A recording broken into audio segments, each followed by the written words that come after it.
Welcome to The Explainer. Today, we're decoding the math behind perfect curves, polynomials.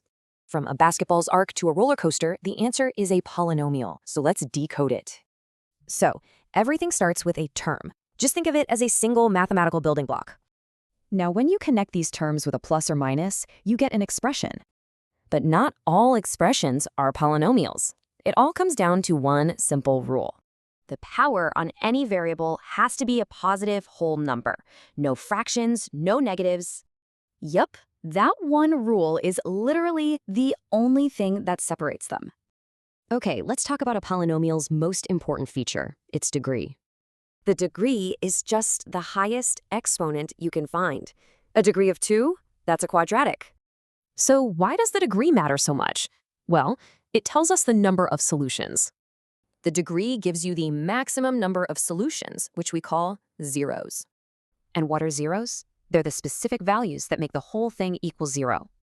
But here's the cool part. These zeros aren't just abstract numbers. You can actually see them.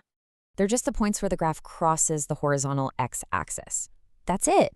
So if it crosses twice, that's 2 zeros. Touches once, 1 zero. Misses, no zeros. Seeing it on a graph is easy. But what if you only have the formula?